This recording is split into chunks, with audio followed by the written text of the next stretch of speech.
Warning: Josh is not an expert in any of the crap he talks about. He simply uses his head and does a lot of research so you, the audience, don't have to. Keep in mind, he doesn't know everything, so take the he says with a grain of salt. What's going on, everyone, and welcome back to Josh Said What. I'm the host, Josh of Josh Said What, and here I got my friend on once again, Mr. JJ Nelson.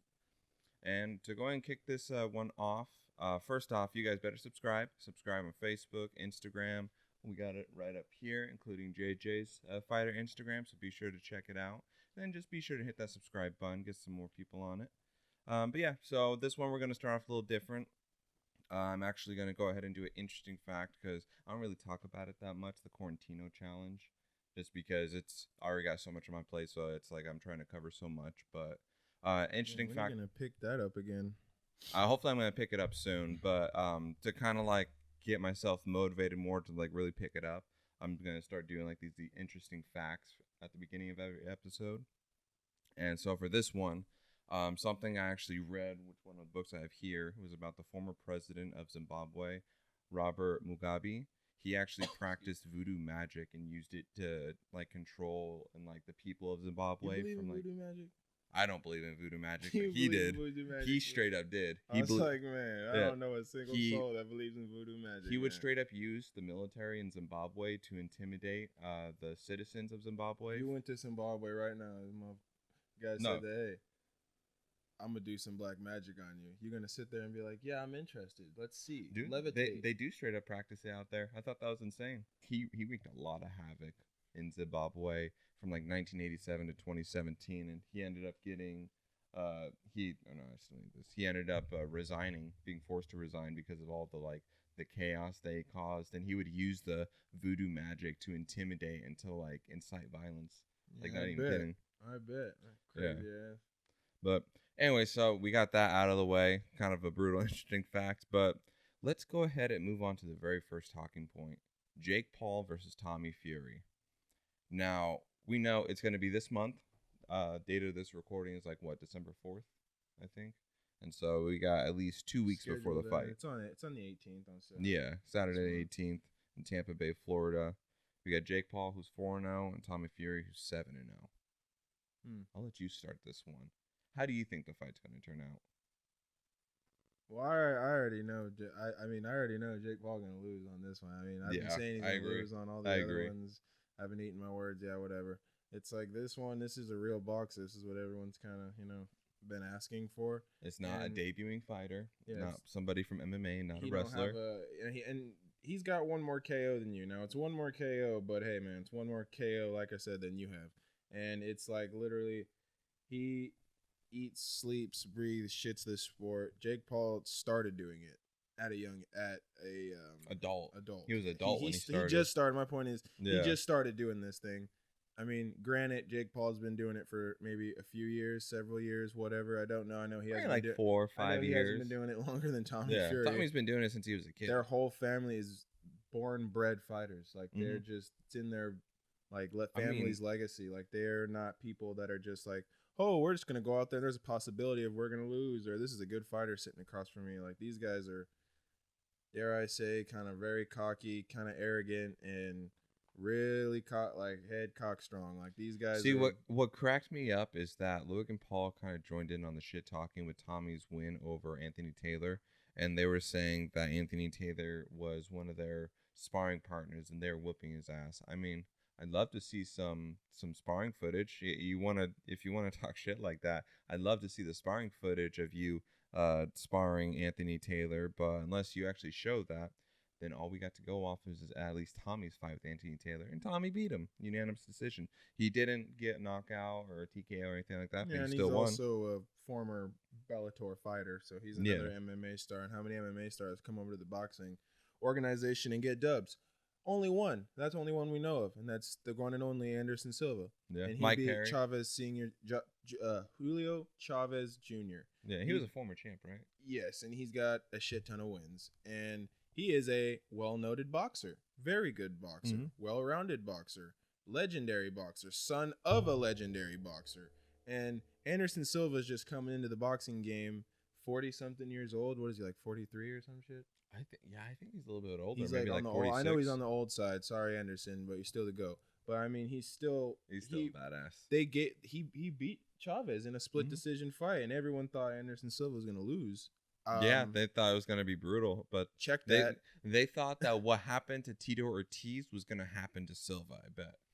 Yeah, nothing against Tito, man, but you gotta hang them gloves up. I mean, I know you're just probably money hungry right now, and you're fishing for some dollars because you ain't got nothing really going for it. I mean, every fight you get into, I mean, honestly, it's like a wrap for you. You're just done. Your body's telling you it's done. You're just struggling to, dare I say, be relevant, and that's what I'm seeing. I don't understand a lot of his decisions anymore. He needs to retire. Like one of the subjects for his health sake. I'm gonna jump subject here. Frank Mir, he just fought. That dude's an old man. I mean, I'm sorry. You're tall, you're big, but your body again is telling you you're done. Yeah, he was just standing there wobbling, his hands down to his hips, and he was just see any more life. He was basically a zombie. He was just a zombie just standing there wobbling. Correct. He could have literally just ended it right there, and that guy knew he was out on his feet. Yeah, that's why he didn't. No one's home. Yeah, like literally, he's sitting there wobbling in the corner. Like, what would have happened if he would have actually let the fight go on? He threw 3, 4, 5 more punches. That could have ended Frank Mir's life, career, broke his jaw, anything. You got your life saved, bud. Like straight up, and you're done. Like I'm just being from one mixed martial artist to another. You are zip. That's it, man. You're just hurting your body, and I'm sure. I mean, I'm sure your beautiful family would love to see you go through, a long-lasting life, and they would love to see you like more than they probably do because you're your camps and you're fighting and you trying to be relevant in the fight game. But you don't have to be, if you're set and you're financially set, I mean, which I'm not really sure you are because you're doing these rinky-dink fights against people that will just maul you. Like, I don't understand. There's no point. Why don't you pick a different path? Like, I mean, other fighters, I can't think of them right now, but there are other fighters that are taking different paths, endorsements. They have backups. Like, Fabricio Verdum, he's doing something else right now. He's fighting in the PFL. He's doing something else right now. He says if the money's right, he'll come back to fight in MMA. But he says until then, he's going to keep doing what he's doing. I don't know what he's doing, but it's something productive to keep himself busy and make money and provide for his family in the meantime. And now to go ahead and circle back to what we were talking about before, at least what ties in, I can say what ties in with that is that Jake Paul's previous opponents, like Ben Askren, Tyron Woodley, you can even count Nate Diaz, they're all retired people or like at the end of their career. So nobody that's as young, that's fresh, just starting out, or maybe have more behind their belt in a sense. Tommy Fury, I mean, the only person he fought that was a debut fighter was Anthony Taylor. That was it. Everybody else he's fought has been actual boxers. Granted, they do have some pretty bad records. Like we see like a couple of these guys, they have like 26 losses and like max 2 wins. You could call them scrubs, but I mean, he still beat them. So he's got better experience, more established credibility behind his background. That's why I feel like Tommy's gonna win. I do feel like it's gonna be a close fight. It'll probably be somewhat close. It's probably gonna go back and forth, and it'll probably be like some kudos, respect to the both of them for their performance. But I would still love to see Tommy Fury knock out Jake Paul. I just feel it's long overdue. So Jake Paul, I have a quick little rap for this guy, for this little segment here. Tyron Woodley is, I would say, I mean, nothing against Tyron Woodley, the utmost respect to him as a martial artist and as a person, but washed up, I could throw that in your category. Boxing's not your thing because you had a clear chance to knock the fool out. You didn't. No one knows why. Ben Askren, he's washed up. Ben Askren has no business in the boxing game. Yeah, he's a wrestler. Blank with that. He has no business. Mixed martial artist, very good. Multiple world titles, very good mixed martial artist. Boxer, hell no. Nate Robinson, basketball player, retired, no business being in a boxing ring, just started boxing. 4 things right there that tell you why that he's not a boxer. I mean, that's just off the top of the head right there. And it was his debut, granted, to all the fights that Jake Paul's had. And then Anisan Gibb, he's a YouTuber turned boxer, so he was also debuting. So he ain't even a boxer either. So it's like, but now you're fighting a boxer. So now we're gonna see if you give up that 500,000 C notes, or you're gonna make this fool change his name, which is highly unlikely. But it's gonna be interesting to see how that what turns out with that. And then I know Tommy Fury and then or his brother and his dad, they were talking like they're gonna have to retire him from boxing and everything. So it's like the pressure's on. Yeah, I don't feel I'm at the leaning same time more. it I'm is. leaning more on the not so much on that side. Yeah. Because if you've been doing this your It's whole just the life, mentality. I'll be damned if my father or my brother would just be like, "Hey, you lose to this guy, stop boxing forever. Like just cold turkey, just make a new career, figure it out." I know, and then John Fury and Eddie Hearn, they're also beefy on social media now. And Eddie Hearn is slamming him for the fact that he was all saying that he was going to have Tommy Fury bend over Jake's girlfriend. I mean, let's be honest. Jake has said just as bad, if not worse stuff. He did it to Nate Robinson. Like he said some fucked up shit to Nissan Gibbs. He's done the same thing to Ben Askren. He was accusing Ben Askren's wife of like hitting him up and like cheating on him and all that stuff. And where's Eddie Hearn during that process? Eddie Hearn's a mystery, man. He's a guy it's like a double standard right there. And play both sides. Yeah, I feel he's a jump the fence and play both sides kind of guy. So Jake Paul can get away with it, but God forbid John Fury says something. And if my sources are correct, I'm pretty sure Canelo left his promotion. Canelo left Golden Boy, right? He left Golden Boy, and then so did Ryan Garcia, right? Yeah, I think so. Yeah, they both. I could be wrong. Why did the best boxer in the world leave Golden Boy? That's something you got to ask yourself. Why is he having problems with Eddie Hearn? Why do other boxers have problems with Eddie Hearn? It's almost with Bob Harum. Dana Wright says it right. Bob Harum is like scumbag, dude. Like literally the stuff that he lets some of his fighters do and some of the stuff that he lets go on is uncalled for, man. Like that is straight up ridiculous to the sport of boxing, and I do not stand on that, man. They got to fix that with Mr. Bob here. Exactly. And then you also have I know John, he's also accusing Jake of using banned substances. Too much longer. Yeah, because I guess Jake he refused to sign on for the Nevada drug testing. I don't know how true that was, but yeah, there's the long speculation now that Jake is using PEDs because like Tyron Woodley was saying that too, and their build up and whatnot. You can say everyone uses PEDs, you know what I'm saying? Everyone uses PEDs nowadays. I don't really care about all that, man. Just take the test. Yeah. Take the test will tell you. Exactly, yeah. But then to go ahead and to move on to the next talking point, we already kind of covered Frank Mir, so we don't have to worry about that. But Mike Perry, he won via split decision against Michael Seals. And it was actually a good fight. I know that Mike Perry, he got rocked in the fourth, and then there was that spark at the end with Mike Perry where he was just kind of unloading on Seals and kept him trapped in the corner. Well, but otherwise, it seemed like a good fight. Mike Perry is something wow, he's like a upcoming, downgoing guy. Like he's up one time and then he's down the next. He has a lot of ups and downs. He does a lot of I'm gonna go do some Connor shit and then I'm gonna go fight. Do some Connor shit and then I'm gonna go fight. I'm gonna knock an old dude out at the bar. I'm gonna go get in an argument with my wife. All this stuff, and it's like, dude, that was the bad part of Mike. Now we're seeing this is the up part of Mike, who is getting paid. Are you talking about Conor McGregor or Mike? Talking about Mr. Mike Perry. Mike Perry, yeah. I thought that was stuff that Connor did, not Mike Perry. No. Mike Perry's been down, dude. I know he's been down before. Mike Perry was filmed at a bar recently. I mean, not recently, sorry. Quite a bit ago, getting into an argument with his wife, and they were arguing about something I couldn't really hear. It was really vivid, but then this old guy got involved. I think I have a vague recollection. Out or something. Yeah, I think I have. He punched him in the face, knocked him out. Cops came, and I don't know if he was arrested that night. I'm pretty sure that's assault. Yeah, I have a vague recollection of that. Report on it, but I'm not putting any stipulation on that. But I mean, hey, kudos to him for the split decision win, and he made freaking over $250,000. He made $250,000. He made over a half of what he made in his entire UFC career on a Triller, on an off-brand.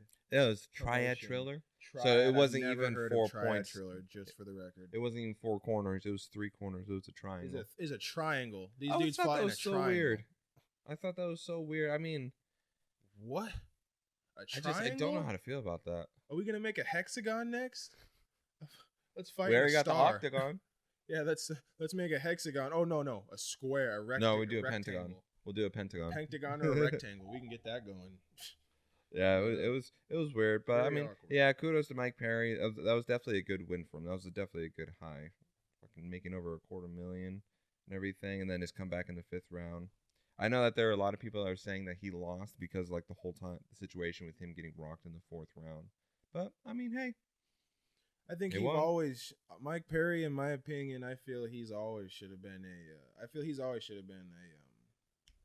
a bare knuckle fighter. You're faster. You don't have weight holding your hands down, and you do, you focus on your training regimen is completely and he's just changed. brutal. He's a brutal guy like that. Your training regimen is completely changed. It's like it's not only a boxing. You gotta, because you're not even holding gloves. You're not putting on gloves. You're not doing nothing. You still do the same routine as some of the boxing routines, but it's mixed up because it's just your hands, So it's, and then you're a little faster too, So it's like, we would just have to worry. That. We would have to worry about his physical health, because the bare knuckle fighting will start to wear on the fighter pretty quickly. But yeah, I think he would thrive there just because his personality. It'd be a good thing for bare knuckle fighting. It is. It's just the damage that comes with it. Also, yeah.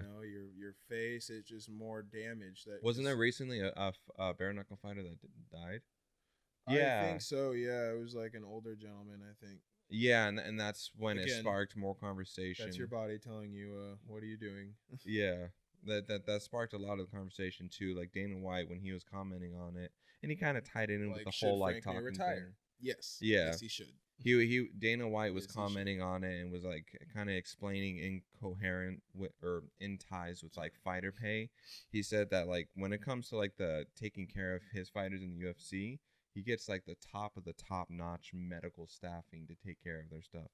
All the testing, any surgeries. I'm pretty sure I can get the top notch medical staff with $250,000. I don't know. It's pretty expensive, especially with inflation now. Even $250,000 can only do so much. Just depends on what your injury is. If you have to get some stitches, which is mainly 9 times out of 10 what it is. But see, what I was saying is that the attention to the medical health and everything of the fighters between bare knuckle fighting and UFC is way different, because you see Dana White, he's always on top of his fighters. Because the UFC is a multi-billion-dollar company that has the best staff. They have facilities that have the best in the world. The other place, they don't have bare knuckle fighting. They just opened 2 years ago. Bare knuckle's been around for, I think, I want to say, don't quote me on this, a few years now. Yeah, somewhere maybe 3-4 years, I would say. Don't quote me on that. Because it's still kind of a fresh thing. And it started off with Artem Lobov. He was one of the first fighters. Yeah. And they don't have, and then another company, Bellator, they just started adding boxing to their regiment. So they have. Did they really? They have a Bellator cage. Yeah, they got a Bellator cage right here. And then 20 feet over to the right, there's a boxing ring. And it's still Bellator, so they do both. Yeah, you can YouTube this. Fucking crazy. They got all this. They got different. So they're mixed martial arts is slowly evolving, coming up. So I'm sure Triller Triad Combat or whatever that's called is gonna evolve as well. I mean, I thought it was just Triller, but now there's Triller Triad Combat in triangles. It was still kind of weird. I know, I was surprised with ONE FC with the fact that they have specifically Muay Thai kickboxing where you don't do any ground stuff. But then they have regular mixed martial arts with ONE FC. Yeah, I thought that was pretty interesting. That's more one's thing. Yeah, I feel too. I've noticed they have a lot more Muay Thai fighters and kickboxers.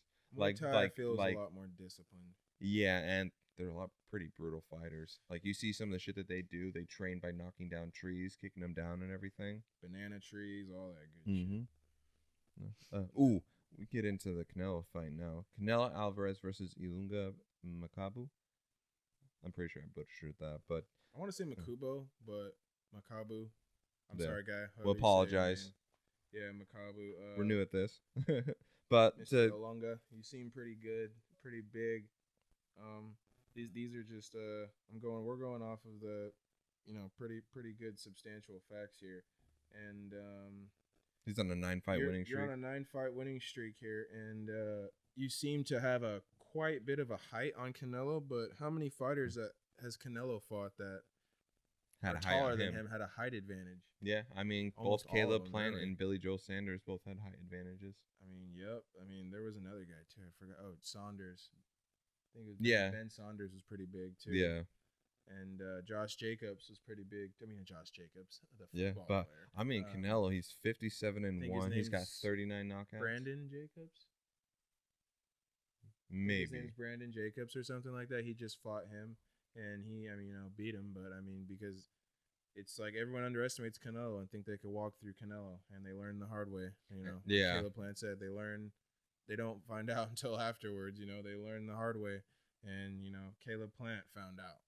And he's so durable. Yeah, he's so durable. He can take his shots. He knows how to roll the punches. He's got power and just so much speed, and his defense is excellent. Like he's got 39 knockouts. His Canelo's resume is double Ilunga's. Straight up. 57-1 versus 28-2. Canelo has 39 knockouts. Ilunga has 25 knockouts. Now, this is going to be Canelo's first time fighting above 175. He's never fought above the 175 weight class. I always tell myself weight, and everyone else, tell everyone and myself, weight can be a definite disadvantage to you, especially when you want to go up. Like everyone's thinking Jon Jones. Jon Jones is getting big, right? He's getting huge.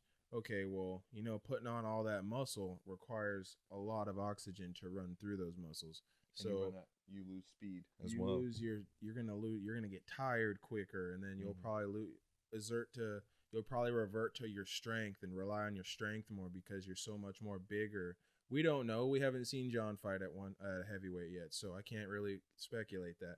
But what I do know is the weight is definitely gonna hit him for his first fight. Like, what the fuck? Like, literally. Yeah, I feel like he may have a cardio issue. I know that ain't gonna be no cakewalk like he's making it sound. So he could check that at the door. Yeah. And literally humble himself real quick because you're gonna run into a nice little humble Francis Ngannou who ain't gonna fucking hit him like a Ford Focus. He's gonna hit you with a 35-mile-an-hour Ford Focus, and that's gonna be all she wrote. Last time I saw someone get hit by one of those, they saw Jesus.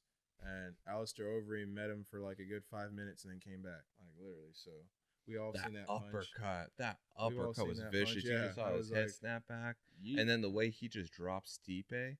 Like, I won't lie, I feel Stipe, he deserves. They deserve to have a third fight, a trilogy.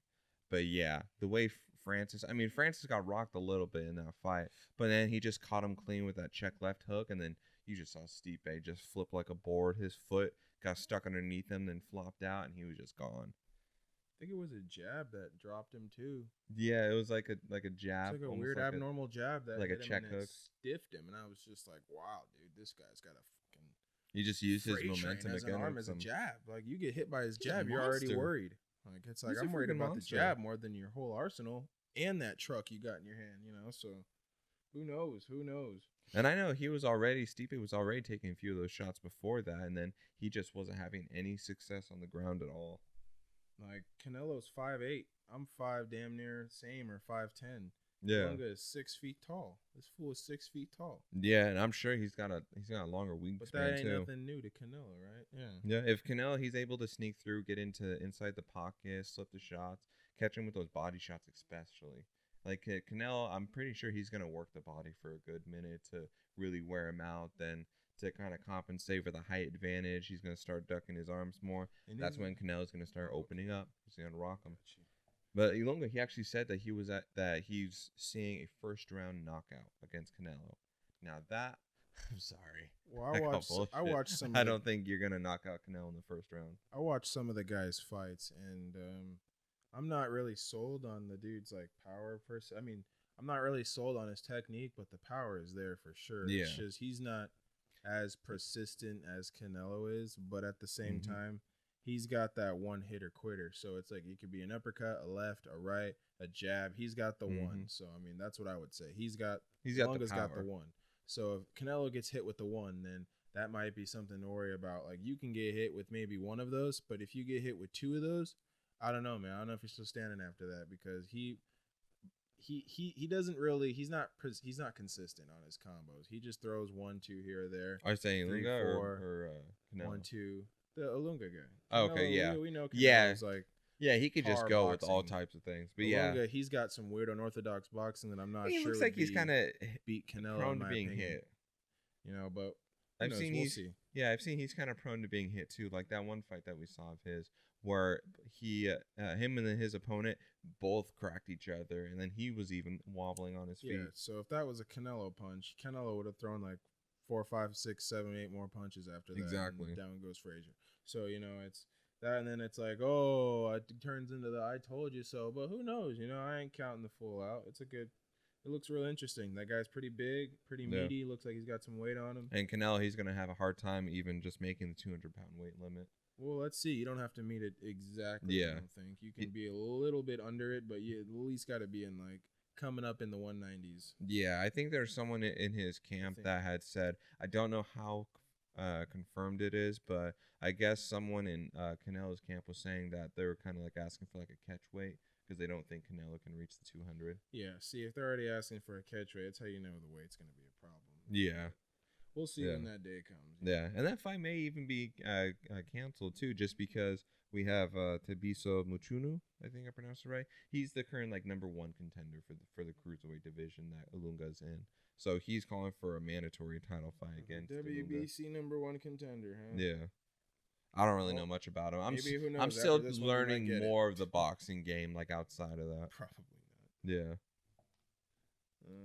Yeah. So this guy, my man Islam, is taking on a 9. What's his win streak? Are you talking about Beneil Dariush? Beneil Dariush. Right? Yeah, he's on a 7-fight winning streak. He's on a 7-fight winning streak. Yeah, versus Islam, who's on a 9-fight winning streak. Islam's on a 9-fight win streak, and Beneil's on a 7. So I got Islam because Islam is. I'll just give him. Let's see. I do feel like he's gonna win too. He's got 1 loss. Yeah. 4. Yeah, Dariush has lost 4. That's one. They both have the same amount of wins. Beneil, he's ranked 3rd, and then Islam's 4th. But yeah, no, I feel like Islam is gonna win that. I just feel like his wrestling and his grappling background is gonna be too dominant. He trains under Khabib and his camp, and they're nothing but brutes and animals. These fools wrestle animals, bears, and it's like I don't know a single person that does that. Like just as and a their child, conditioning is insane. And their conditioning is just through the roof. Like they could just keep on going. 5 rounds doesn't mean jack shit. They could probably go 10, 20. And it's like he's got a gas tank, and I'm curious to see how Dariush's jits matches up with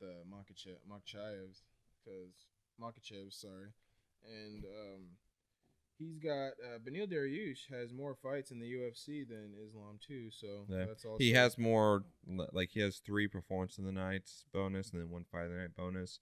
Islam so far he just has 1 fight of the night bonus, so. We know that Beneil, he's definitely got some prowess. Like, he took out Tony Ferguson, Drew Dober, Michael Johnson, also Diego Ferreira. Islam, he's also taken out Thiago Moses and Drew Dober. Then he just recently took out Dan Hooker. What was it, first round Kimura, right? First round yeah. Kimura, yeah. And then Beneil, he also has 1 fight. He has 1 fight of the night bonus. I can't remember, but I know. Yeah, that's what I said.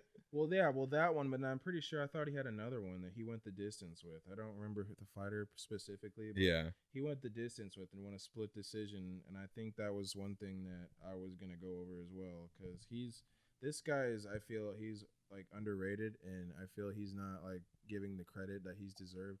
Like Charles Oliveira, he's been in the UFC for a shit ton of years. Yeah, like 11 years. And 11 years to be exact, right? And he's just now getting his title fight, and it's like what? And it's so that's the thing that blows my mind. He's on like crazy. He's got crazy wins over notable characters. You know what I'm saying? Like he ain't messing around. You know, like let's see here, Beneil, we got. Tony Ferguson. Yeah, Drew Dober, Michael Johnson. Tony Ferguson. I know you guys know Tony Ferguson. Yeah. So Tony Aiden took an L. Diego Ferreira beat him twice. Like, okay. Yeah. Moving on from him. And then Drew Dober, which they both have dubs over. So, yeah. I mean, they both have successfully beaten Drew Dober. One might have done it in more spectacular fashion than the other. But, that's just one guy. Michael Johnson's a really well-rounded, well-known fighter. He's been kind of like the downfall, but he took Khabib to a new heights when I was watching that fight. I mean, I was looking at that like, whoa, when they were boxing, like, whoa. So he took him in some waters. You start boxing Khabib, who knows? He might slip up. I don't think that boxing up to par, Mr. Khabib, because Michael Johnson was getting you in that fight, and I can't. Yeah, and Michael Johnson, he beat Dustin Poirier. Beat Dustin. Yeah. He's a really high top ranked contender for the title right now. He almost beat Justin Gaethje as well, but then Justin Gaethje came back and TKO'd him. He's had kind of a rocky career. He's had kind of a rocky career like Mike Perry and whatnot. He'll get back up there. Michael Johnson will get back up, climb that horse again. Islam's on that 9 fight. 1 fight of the night bonus against Arman. I don't know. I'm sorry. Arman Tsarukyan. I don't really know who that guy is. Know who he is I'm just, that's just, I call that a padded win. I don't know who that is. Yeah. So I feel like that's a given for Islam. Yeah. Manhandle him all you want. Mm-hmm. He beat Dan Hooker. Yeah, the Hangman Hooker. Dan. I mean, he was like what, like rank 6, rank 7 when he fought him, and then he got 7. dropped. He's already fighting the ranked guys after. And so now he's finally gonna Islam's finally gonna fight a top 3 ranked with Beneil Dariush. Yep, finally. But I don't know. I'm really curious to see how the fight's gonna go, because I mean, I get the vibe that it's gonna go on the ground guaranteed. Dariush, he's comfortable with being on the ground, and he wants to see if he can outperform Islam on the ground, and then that's already Islam's element. I won't lie, he's got some pretty good boxing too. He could scrap standing up, but I don't know. I feel like Islam's gonna win though. I would give the superior ground advantage to Islam Makhachev. Yeah. Same with the cardio too, especially. Just from what I've seen from both individuals. Yeah. I give it to Islam because I've seen Islam look like spitting image of Khabib damn near. And Beneil Dariush is just relentless on you, push him pace, punch him up, beat him up, pushing you up against the cage. I'm pushing the pace. And if it'll go to the ground, I'm 100% ready and comfortable. So, but it's the bear man over here, I think, got you. Like, yeah, Mr. Islam, I think he's got the techniques and the will. That's another thing I take in consideration really strongly is your will. I think his will is slightly stronger than Beneil Dariush's. Yeah. So, I mean, if he'll win, he'll inch that one out in a split decision, in my opinion. What if Beneil is able to get the win? What if he manages to just edge it over? Then I would call that an upset. That would be a pretty big upset. And that would be even more intriguing with the storyline, because say in the hypothetical Justin Gaethje then gets the belt, and then him and Beneil, they're buddies. They train together. And they're going to have to fight each other. It'd be like Kamaru Usman versus Gilbert Burns. So would there be any bad blood, or would they just be like still friends throughout of it? But it would be pretty interesting to see that fight. Yeah, ain't no training partners ever fighting each other. The only one I know about that was Usman and Burns. John Jones and Rashad Evans. They were training partners, or they used to be, and ended up fighting each other. And then Usman and Burns too. Usman and Gilbert Burns. Yeah, sorry. And then so there's a couple, but I mean, we'll see on that one. I just see there's a superior grappling advantage to Islam if it comes down to striking. Beneil will probably take that, but overall striking, I think Islam's striking is good enough to be with Beneil Dariush's, which means that we're going to go to the grappling, and when it comes to the grappling, then I'm going to slightly edge that over to Islam.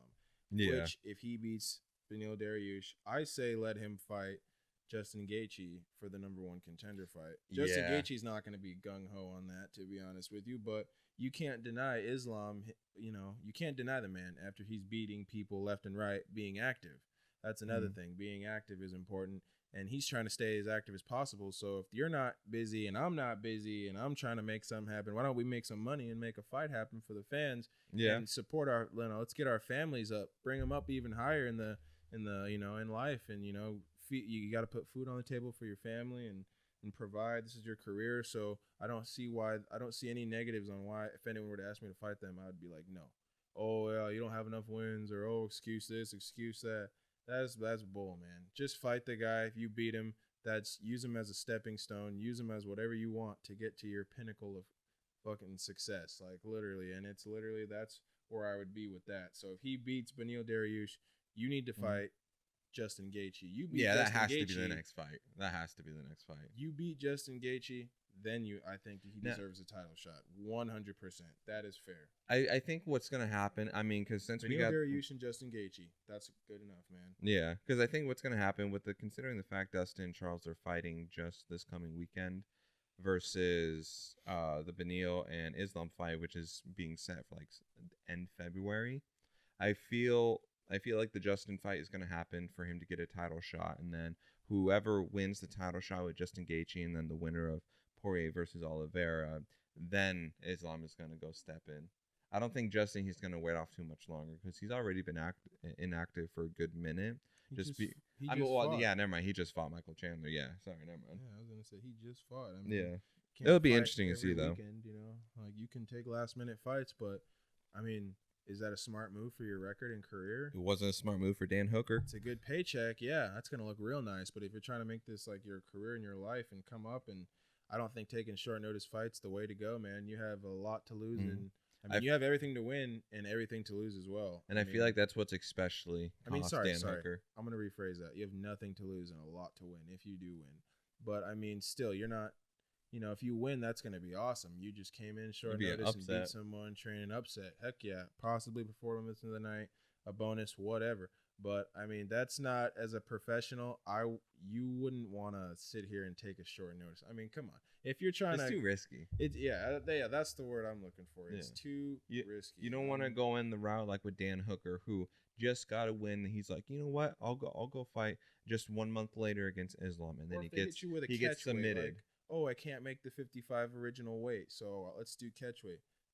No. Oh God, like the Paulo Costa shit. That's like your comfortable weight. We're almost fighting like the balls in your court on your terms. No, dude. It's gonna be 50-50 terms, and we're gonna come to an agreement. And the agreement was 155, not an extra 15 pounds. You know what I'm saying? So it's like I took a couple fights where it didn't really go my way because I took some stupid decision fights like that, and the catch weight is definitely not the way to go. Granted, I possibly could have won. I'll never know because I feel like I could have won those ones. But, you live, you learn. He say, she say. Yeah, you live, you learn. And it's in the past now, and we move on.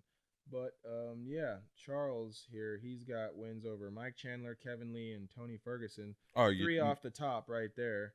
And he's got Charles Oliveira has 5 performance of the night bonuses.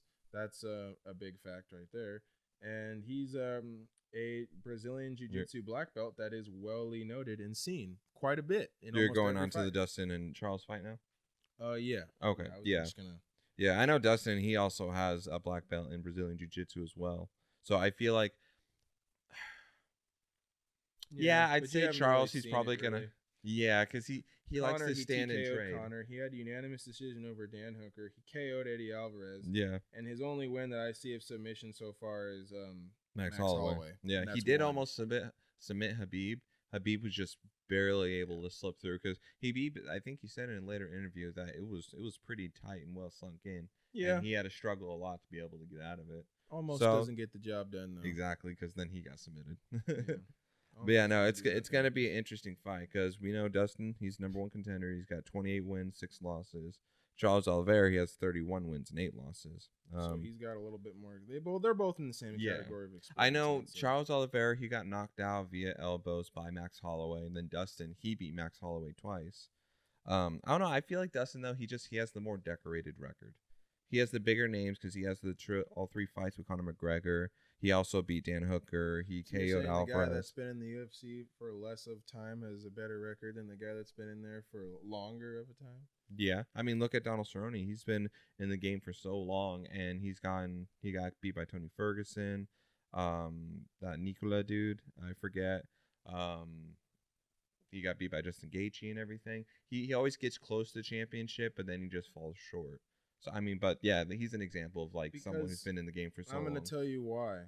Because he's fighting top-notch guys. You never see Charles Oliveira fighting bums. He's always fighting people at top high caliber. And same with Dustin. He's never fighting people. Well, I can name probably a couple people that were like trash that Dustin fought that were like, okay, that's a given. Yeah, I mean, Dustin, he lost to Michael Johnson. I know Charles Oliveira, like I said, he lost to Max Holloway. He also lost to Paul Felder via TKO as well. But then like he's got wins over like Kevin Lee, the guillotine choke that Kevin Lee bitched out of, kind of. He's got the unanimous decision win against Tony. Then he's fought other guys like Jared Gordon, KO, Jim Miller. Performance of the night, Jim Miller, rear naked choke, another submission. Performance of the night. I see more jits in black belt out of Charles than Dustin, so I definitely give the ground game to Charles if it goes there. I definitely don't see no guillotine choke happening on Charles Oliveira. Sorry. Yeah. Now the stand up, that's the question. I feel Dustin's gonna be better because he's got that boxing prowess. He's got excellent. Everyone defense thought Michael Chandler's stand up was good too, and thought he was gonna knock Charles Oliveira out. And then the other way happened as well. That's why I'm like kind of like half skeptical because Charles, he's sneaky. He's underrated with this stand up, so it's gonna be very interesting. But Justin Gaethje's fight with Michael Chandler was like, hello, Justin Gaethje. I mean, Michael Chandler's stand-up is really good. Yeah, and they really went powerful. 5-round war, and he's really powerful. So it's not like his boxing is trash. And Charles Oliveira just I mean, that's not even his forte. I would say, I think it's jiu-jitsu is his yeah, bread that's and where he's butter. most comfortable. Like But I he don't boxing, surprised and the he crap hit him, out and he of hit us. him with a crazy hook, and it was just like Dropped put him Chandler. on his ass, like, and he just mossed him, literally like a fly on shit, like literally just stuck to him like white on a motherfucking rice, and it's just like, come on, dude, like literally.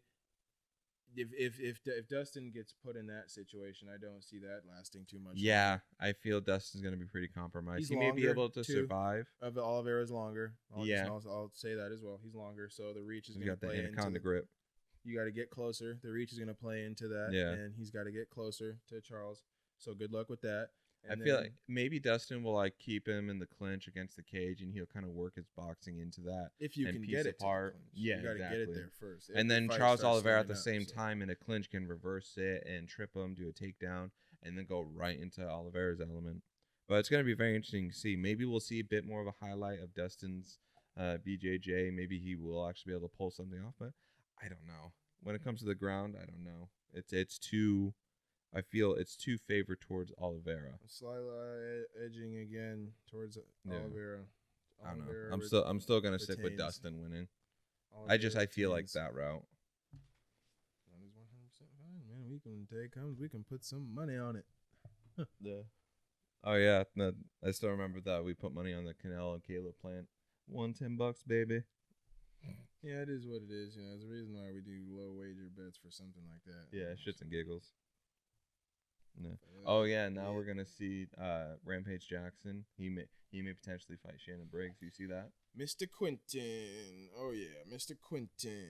He's gonna be fighting Mr. Oh, I'm Shannon not sure Briggs. about that. Miss Shannon Briggs. Seen a little video about them doing some pushing and shoving and Bro, Shannon Briggs was kind of like a little bitch for a second. I won't lie, because he he decided to shoot on Rampage, and then as soon as like he got stuffed, he was like, whoa champ, and he was all like laughing, like trying to like push off Rampage, because Rampage was like, okay, you want to go? And then Shannon, he just, even though he's the one that shoot and started the confrontation right there, and then he was bitching out. Like, bro, how are you gonna do that? Did you ever see that video? Yeah, I watched the extent of it. I watched pretty much all of it. He was there for they're there supporting their fighters, Yeah, because Shannon was for Michael Seals for the boxing event, and yeah, he was there. He was there for Mike Perry, and so Mike Perry was off in the cut, and so he walks over to Briggs, and they start chopping it up.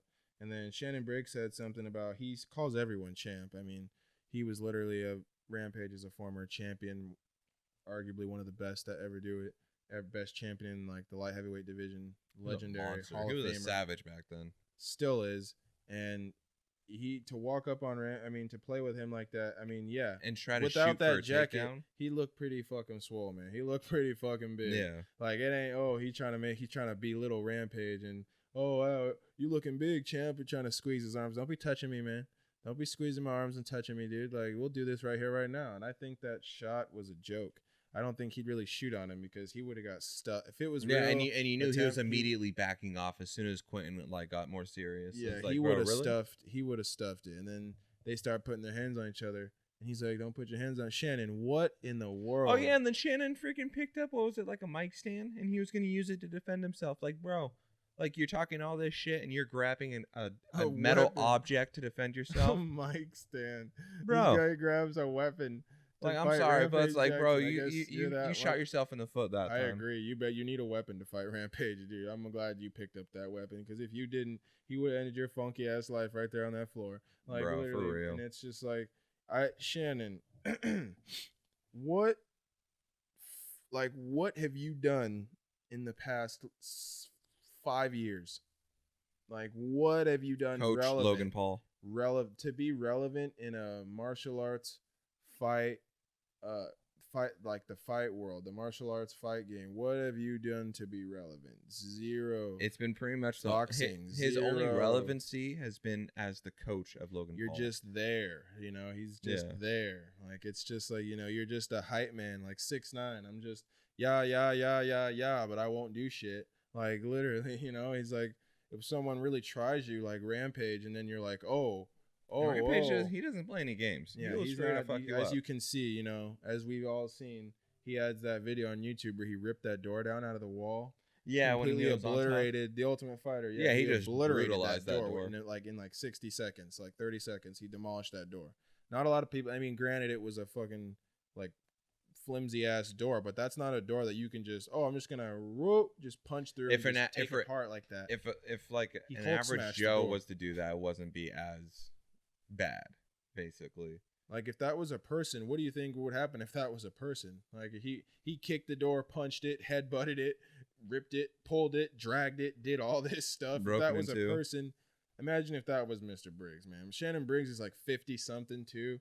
Just because you have a good body doesn't mean your insides look good too. Again, doesn't mean your body it won't kick in. Can tell you you're done. I mean, look at Evander Holyfield. You know, and Roy Jones. Roy Jones looks like he's in great shape. Roy Jones said he was tired as hell after that fight with Mike Tyson. Oh, yeah. He was obliteratedly tired. These guys are both like hands on the hips, standing there, tired as a mug. Granted, Mike Tyson, you know, he's standing there like trying to not act like he tired, but I know deep down, Mike, you were a little tired, man. You went in the back and probably got a little bit of first time fighting in years. You know, he said he was high before fighting too. He was high walking into the fight with Roy. I mean, I wouldn't doubt it. That guy owns his own farm. You know, he owns his own, like, I think cannabis. He has his own cannabis strain too. I think it's called KO Punch. It's like called KOOG or some shit like that. Shit.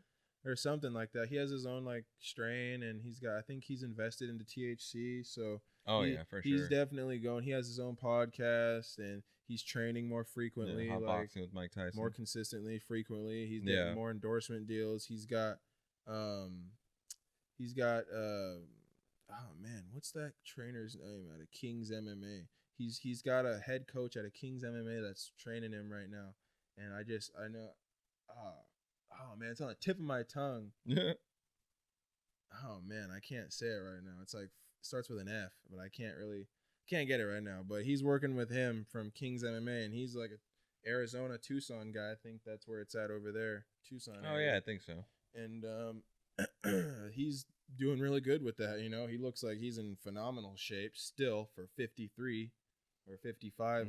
Overall, Mr. Mike Tyson is the Mr. Badass. He's still a beast, and he's using like the special like cell therapy shit that he was doing. Yeah, he's got the money to take care of his body. Why not? Exactly. So, but anyways, I think that wraps it up. We had a pretty good episode. We got cover a lot. Had some good fun. Oh yeah, slapping the chops. Got a bunch of great news coming soon here. So we'll see how a lot of these fights will turn out, especially the Dustin fight, especially the Jake Paul fight. I hope that Tommy Fury knocks him out. But hey, we'll see. Man, that's gonna be my favorite one. Looking forward to right there. Honestly, that's gonna be my banger for me. That's my for real. My cash cow is gonna have to be that fight right there. Exactly. I have to drop some bank on it. Tommy, don't let me down. No kidding. But yeah, thank you guys so much for watching. If you enjoyed it, I hope you guys did. But if you enjoyed it, be sure to like, subscribe, share, leave a comment below. Maybe other stuff to cover in the future. But yeah. Again, this is Josh Said What, the podcast that will change the world, and it starts with one subscription. That's your subscription. So let's get it on. But anyways, we'll see you in the next one.